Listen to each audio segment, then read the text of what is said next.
So hello everyone and welcome to this week's installment of the Bachelors of the Bible. I'm Brandon Weaver, the youth director here at Desha Baptist. Thank you for taking the time to join me as we look into God's Word this week. I hope you all have been enjoying your spring break and been able to do a lot of fun and interesting things. Guys, I look forward to seeing you back in the Life Center this coming Wednesday night at 7 o'clock. So be there. Aloha. Right? As we get started this week, I'm going to ask you guys a few questions just to kind of get you to think a little bit as we get into this devotional. So the first question I'm going to ask you is, what is your idea of a perfect first date? Now, secondly, what are your thoughts about the perfect romance? And lastly, what would be the perfect way for you to either propose to someone or that you would like to be proposed to? Okay, so you can think about these and ponder them as we meet next week and all. But really, the point is that at this point in your life, depending on where you're at in life, you may have never thought about any of these questions. And then again, you may have the perfect answer for each and every one of them. In reality, though, there really is no such thing as perfect when it comes to dating and relationships. What one person might think is a great first date might absolutely terrify someone else. When one couple thinks that they have the absolute perfect love story, someone else is going to think theirs is better. And while there are some really good and creative ways for people to propose and get engaged, there's also some really, let's just say, corny ways that can happen as well. In the end, the old expression, beauty is in the eye of the beholder, it rings true for all of those as well. And sometimes beauty is born from tragedy. We've been calling this series the Bachelors of the Bible. However, this week is just as much about the heroine Ruth as it is the bachelor Boaz. Outside of the gospel, this is arguably the greatest love story that we see in the Bible. However, it begins under just incredibly tragic circumstances. So when we open the book of Ruth, we actually see our story begin with another couple by the name of Elimelech and Naomi. And I want you guys to understand that this story takes place during the days of the book of Judges. So hopefully you guys can remember back about a year and a half, 2 years ago when we went through that book and did that study. And hopefully you remember the cycle of rebellion and redemption that we saw between the nation of Israel and God. And it just continually happened. It just cycled, cycle after cycle after cycle. Israel would rebel, God would redeem them. Israel would rebel, God would redeem them. It ends in arguably the saddest way possible. And really, you get to the end of the book of Judges and you feel absolutely depressed. But I digress. So here we see Elimelech and Naomi. And they also have these two sons that I'm going to now butcher their names, and so I apologize to them, but they have really hard names for a southerner like myself to pronounce. And one of them I'm going to say is Malon, and the other we're going to call Chilion. And they've been living in Bethlehem. These are Israelites. They've been living in Bethlehem rather. But because there has been a famine in the nation of Israel, because again, it's the book of Judges, or in that time of the book of Judges, and so at this point, this is one of those places where there has been sin in the nation of Israel, and so because there's been sin, there now is punishment, and so there is this famine that has hit Israel and hit Judah. And because of that, Elimelech and Naomi, they decide we're going to move from Israel to Moab. And so having lived in Moab for a while, we see a very tragic thing happen. Naomi's husband, Elimelech, he dies. And this leaves Naomi with just her 2 sons. And the boys, though apparently they were old enough that they could still be able to help take care of their mom and be able to meet the needs of the family so that they would be able to survive. And as they grew up, they continued to do that. And eventually, because they were living in the land of Moab, they married Moabite women. And sadly, after being in Moab for about 10 years, Naomi knows heartache again, because this time, Mahlon and Chilion, they suddenly die. And so now we see Naomi and her 2 daughters-in-law, Orpah and Ruth, all alone. There are no men to help take care of them and provide for them in this patriarchal society.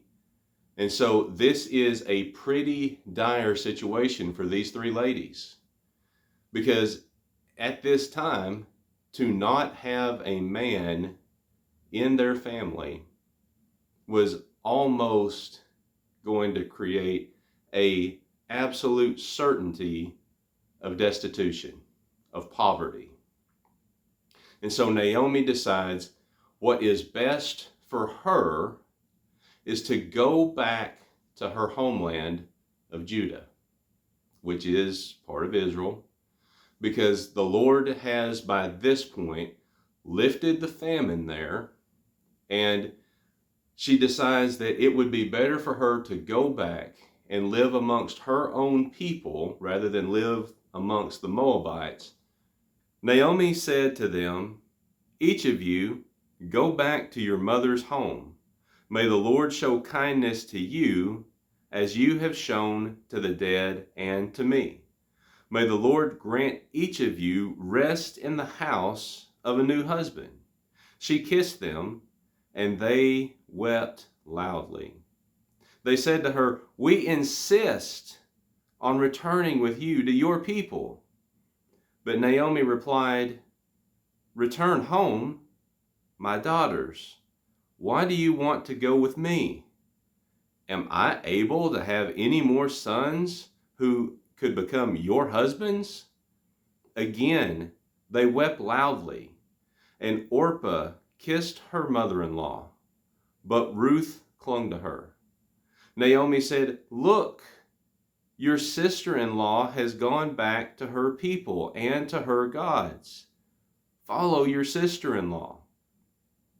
But Ruth replied, "Don't plead with me to abandon you or to return and not follow you. For wherever you go, I will go, and wherever you live, I will live.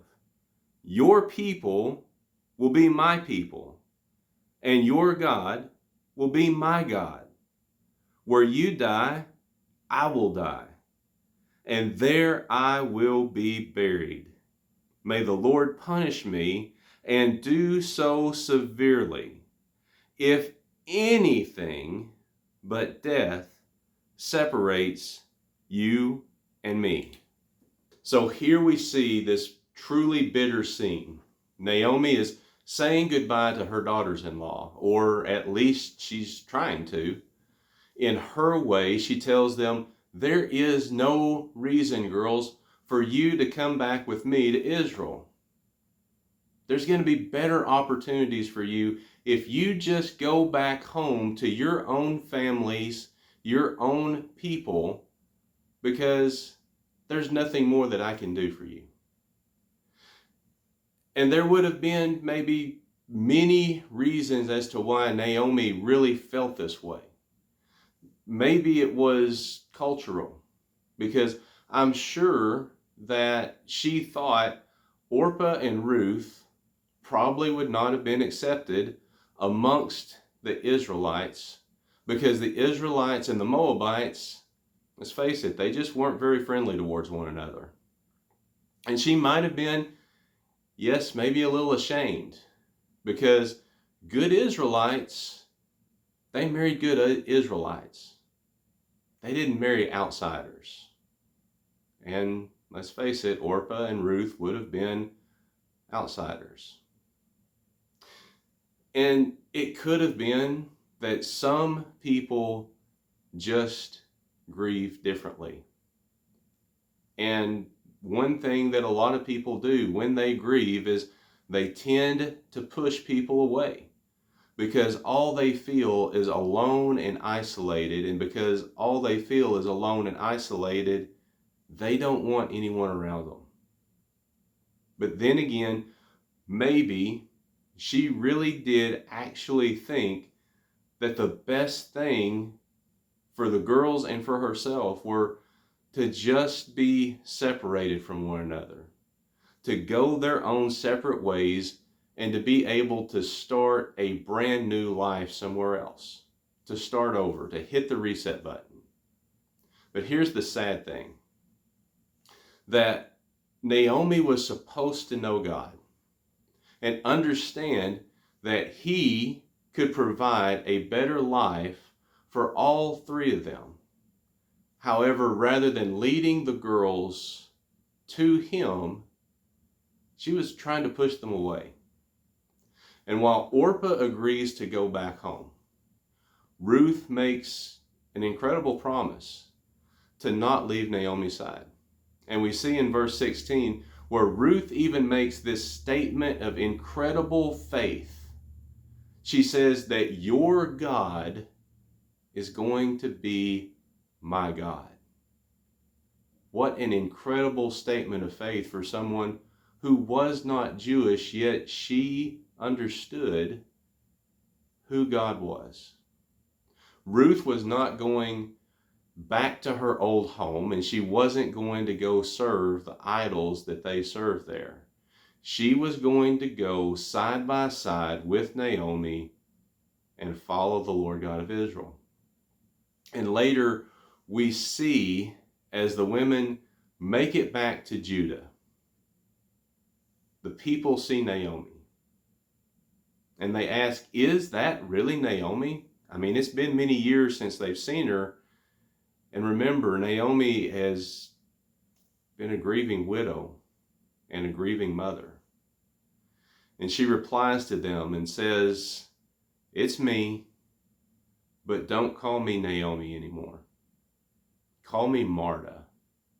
Because the events of her life had left her bitter. And because of the bitterness that life had left, that was what she wanted to go by, because that was what the name or word Marta actually meant, was bitter. At this point, Ruth realized someone is going to have to go and make something happen, or she and Naomi are both going to starve to death. And because Ruth is respectful, she asks Naomi, can I go and gather grain? And Naomi allows Ruth to be able to go. And this is where we really begin to see the hand of God moving in Ruth's life.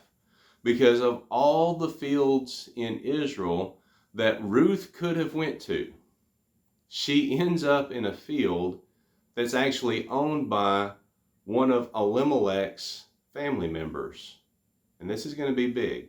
Later, when Boaz arrived from Bethlehem, he said to the harvesters, "The Lord be with you." "The Lord bless you," they replied. Boaz asked his servant who was in charge of the harvesters, "Whose young woman is this?" The servant answered, "She is the young Moabite woman who returned with Naomi from the territory of Moab." She asked, "Will you let me gather fallen grain among the bundles behind the harvesters?" She came and has been on her feet since early morning, except that she rested a little in the shelter. Then Boaz said to Ruth, "Listen, my daughter, don't go and gather grain in another field, and don't leave this one, but stay here close to my female servants. See which field they are harvesting and follow them. Haven't I ordered the young men not to touch you? When you are thirsty, go and drink from the jars the young men have filled."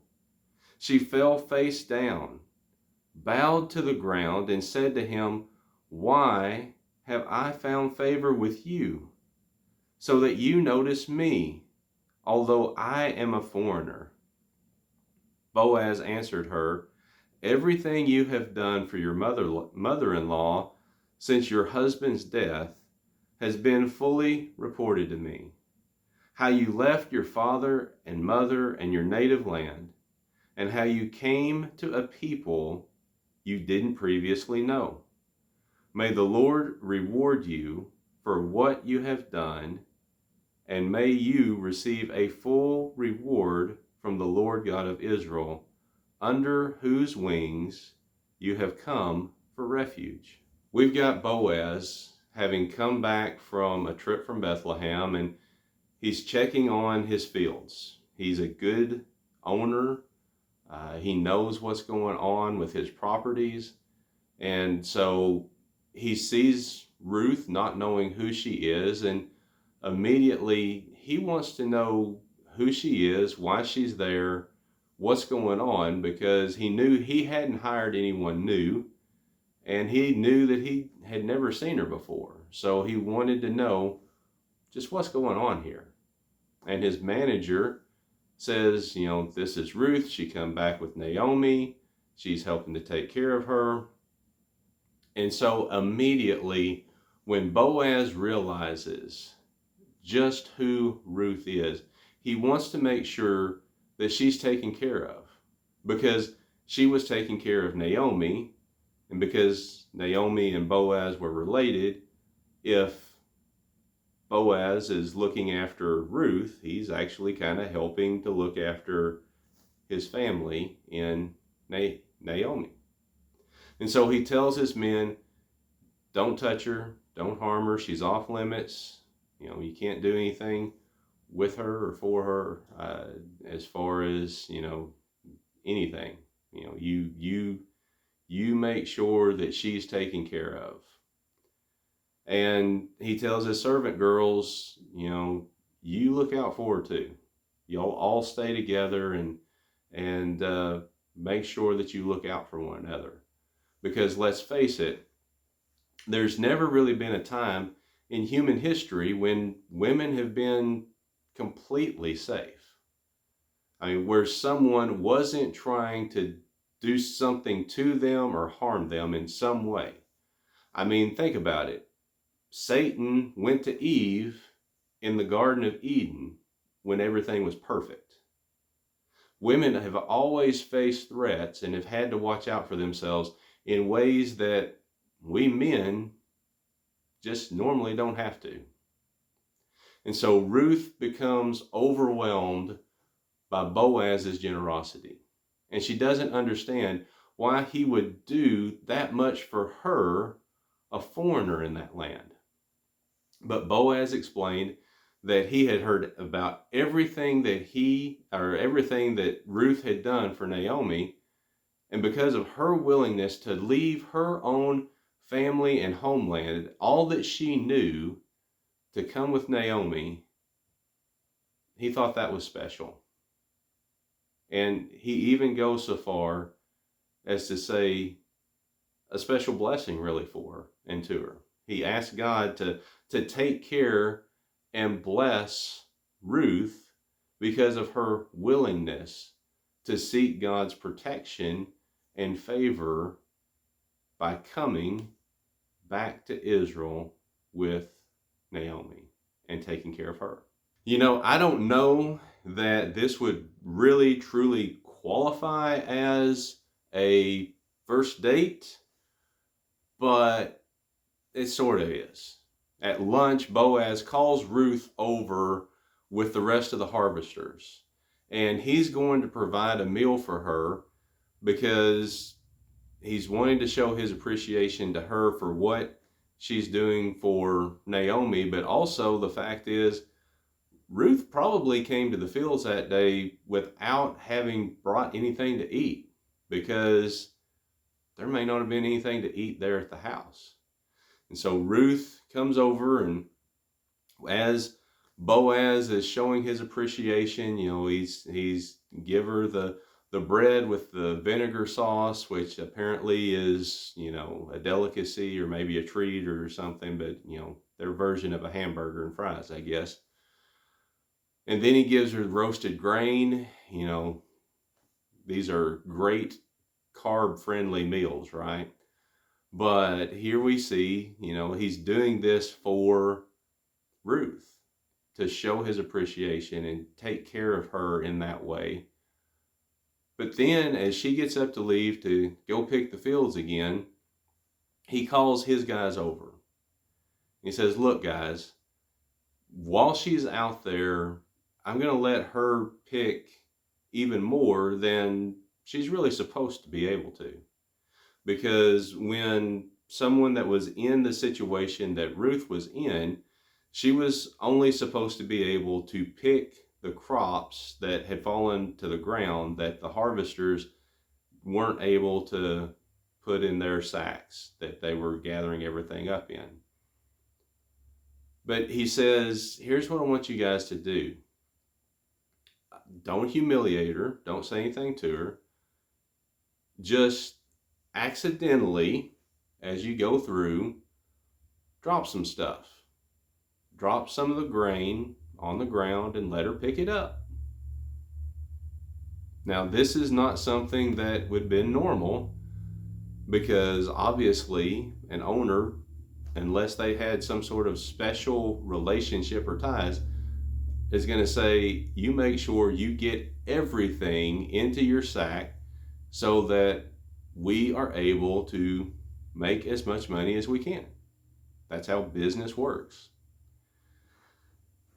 And so Ruth is able to go out and go pick, and she's able to get more than anyone could have ever imagined her being able to pick in one day. Because at the end of the day, Ruth has gathered an incredibly impressive 26 quarts of grain. It's amazing. And she's able to take it with her and bring it back for her and Naomi so that they can either eat it or sell it, but be able to use it in a way to provide for their needs. Ruth chapter 2, verses 19, 20, and verse 23 says, her mother-in-law said to her, where did you gather barley today? And where did you work? May the Lord bless the man who noticed you. Ruth told her mother-in-law whom she had worked with and said, the name of the man I worked with today is Boaz. Then Naomi said to her daughter-in-law, may the Lord bless him, because he has not abandoned his kindness to the living or the dead. Naomi continued, the man is a close relative. He is one of our redeemers. Ruth stayed close to Boaz's female servants and gathered grain until the barley and the wheat harvest were finished, and she lived with her mother-in-law.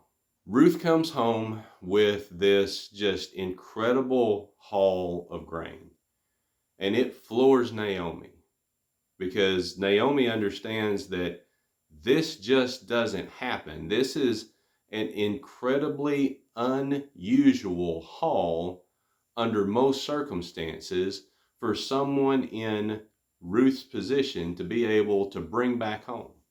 And so Ruth tells her, I worked in Boaz's fields and we talked about, everything. And so Ruth fills in Naomi about, just everything that she and Boaz has talked about and everything that happened that day. And Naomi tells her, look, he's a kinsman redeemer for our family. And this is someone that was truly special in the Israelite society, because the redeemer could actually buy the property of a deceased relative and marry the widow and have the family the deceased man couldn't, all in an effort to be able to keep the family name going for them. And Ruth, being the woman of high character that she was, went back every working day and harvested the fields with Boaz's female workers, and they continued to work Boaz's fields. She did it all throughout that harvest season. The first thing that I want us to see is Ruth and her character. I think we see time and time again, really throughout this half of this story, Ruth has a very selfless character. She is constantly looking after what's best for the other people in her life, specifically Naomi. And in everything she did it to the very best that she possibly could. And here's what I want us to take away. Whatever we're doing, wherever we're at in life, there are always going to be people that are watching us. And they're going to be watching us for different reasons. But then there's a level in dating that's going to be important, that shows itself later in this story, where you are looking not so much at the physical attributes of a person or the wealth of a person, the fame, the popularity, but you are looking at the person themselves. One of the things growing up that I heard was, if you're looking at dating someone, look at how they treat waiters or waitresses. Look at how they treat their family members.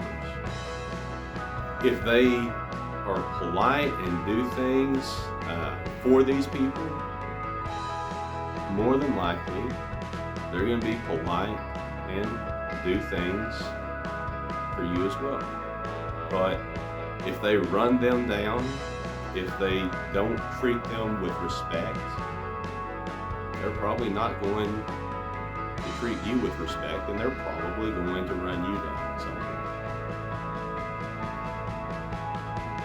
So just because someone is hot, or someone is gorgeous, or whatever descriptive term you want to use for someone's attractiveness, doesn't mean that they are really truly attractive.